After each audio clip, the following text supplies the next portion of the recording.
The title is true. A CEO used sign language with a waitress to say, "Help me." He has a weapon. The restaurant was full. Plates clinked. Glasses moved. Music played softly near the bar. No one noticed the man's hands under the table. No one noticed the waitress pause beside him, her face calm, her posture steady. The man across from the CEO kept talking. His voice was polite. His smile never left. The waitress nodded as if nothing was wrong. But her eyes shifted once. Just once. Something dangerous sat between the table and the floor. Something that did not belong there. If you leave now, you will miss the moment when silence became a choice. You will miss the second when kindness turned into courage. And you will miss how one small gesture changed the lives of everyone in that room. You won't expect how this ends. But first, where are you watching from? The CEO woke every morning at 5. Not because he needed to, but because he could not sleep past it. His apartment overlooked the city. Glass. Steel. Distance. He drank his coffee black and read reports he already knew by memory. His days were built on control. Meetings ended on time. Decisions were final. People listened when he spoke. People moved when he entered a room. Yet some evenings, the silence followed him home. On this night, he chose a small restaurant near the office. He liked it because no one stared. The waitress there had worked the floor for years. She was black, quiet, and observant. Her uniform was simple. Dark apron. Deep red shirt. Hair pulled back.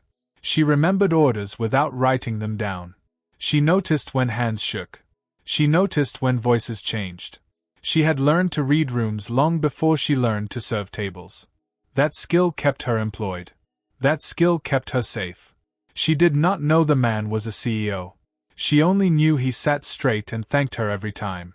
The CEO did not arrive alone. A man followed him in, close enough to seem familiar.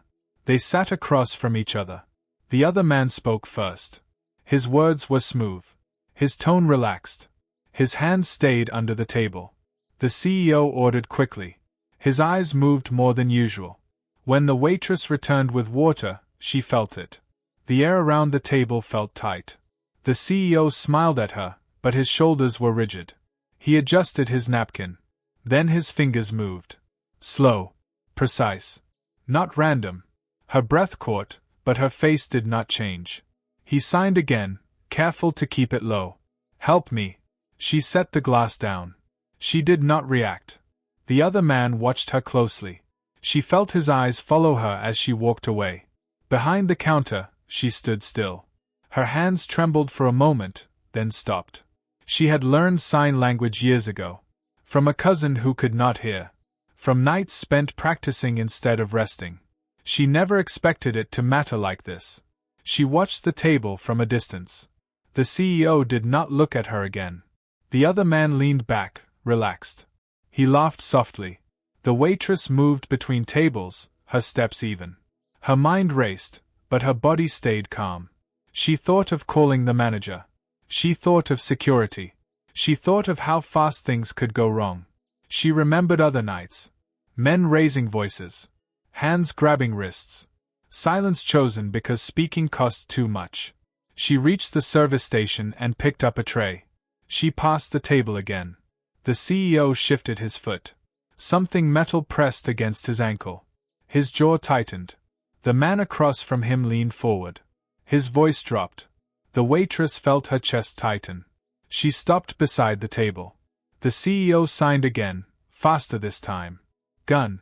Her fingers curled around the tray. She nodded once, as if confirming an order. The man looked up at her. His eyes narrowed. She smiled politely. She asked if everything was okay. The CEO answered before the other man could. Yes. His voice was steady. Too steady. She walked away. In the kitchen, she leaned against the wall. She counted to 3. She had no authority. No weapon. Only time. She moved to the register and leaned toward another server. She whispered calmly. Call the police. Quietly. The server hesitated. She repeated it, slower. The server nodded and picked up the phone. The waitress returned to the floor. She refilled drinks. She cleared plates. She kept her eyes open. At the table, the man grew impatient. He tapped his fingers. He leaned closer to the CEO. The CEO listened. He did not speak. The waitress approached with the check. She placed it between them. The man smirked. He stood up. The metal scraped softly against the chair. The CEO flinched. The waitress stepped closer. She knocked the tray over. Glasses shattered. People gasped. The man cursed. In that second, she leaned in and signed again. "Police are coming." The man froze. His hand moved, then stopped. Sirens cut through the night outside. The room went silent. If this moment hit you, subscribe. Stories like this deserve to be seen. The police entered fast. Chairs scraped back. Hands went up. The man tried to run. He did not make it far.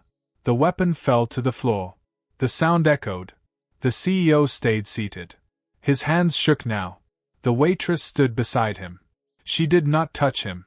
She did not speak. She stayed. An officer asked questions. The CEO answered slowly. The man was taken away. The room buzzed with whispers. Someone started clapping. It stopped quickly. The CEO finally looked up at the waitress. Their eyes met. He signed, "Thank you." She nodded. Her knees felt weak. She stepped back and returned to work. The manager hugged her later. The police took statements. The night ended quietly. The CEO stayed until the restaurant closed. He waited. When she finished, he stood. He did not offer money. He did not offer praise. He asked her name. He learned it. He asked if she wanted to sit. They sat at the same table. No weapons. No secrets. Just two people breathing. Weeks passed. The waitress noticed changes. A new security system. Sign language training offered to staff. The CEO returned often. Always polite. Always grateful. He never spoke of that night. Neither did she. One evening, he brought a small envelope. Inside was a card. And a job offer. Not as charity. As respect. She took it home. She thought about her cousin. About quiet skills learned in the shadows. She accepted. On her last night as a waitress, she served one final table. She moved through the room with calm steps. The city lights flickered outside. She paused at the door. The memory stayed with her. A moment when silence spoke. A moment when being seen changed everything. And somewhere in the noise of the world, hands still moved quietly, saving lives.